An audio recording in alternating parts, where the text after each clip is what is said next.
गंगातरंगरमणीय जटाकलापं गौरी निरंतर विभूषित वामभागं नारायण प्रियमनंग मदापहारं वाराणसीपुरपतिं भज विश्वनाथम्।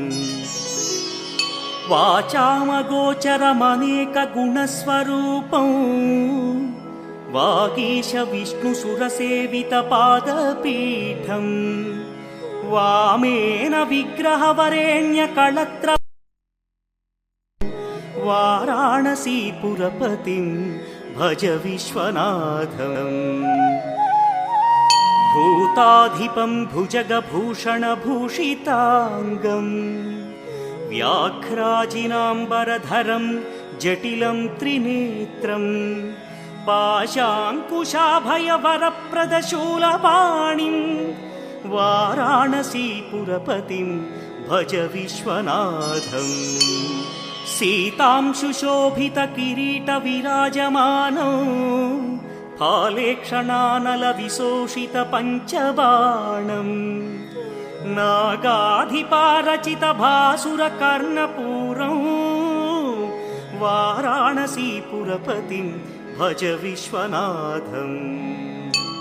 पञ्चाननं दुरितमत्तमतङ्गजानां नागान्तकं दनुजपुङ्गवपन्नगानां दावानलं मरणशोकजराटवीनां वाराणसीपुरपतिं भज विश्वनाथम्।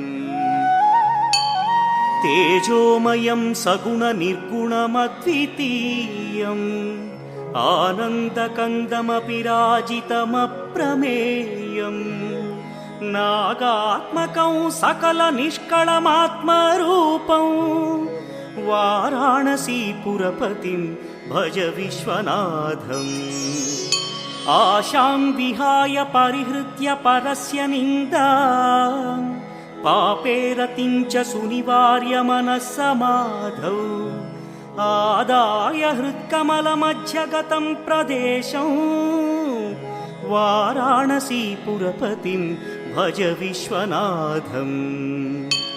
रागादिदोषरहितस्वजनानुरागं वैराग्यशान्तिनिलयं गिरिजासहायं माधुर्यधैर्यशुभगं करलाभिरामं वाराणसीपुरपतिं भज विश्वनाथम्।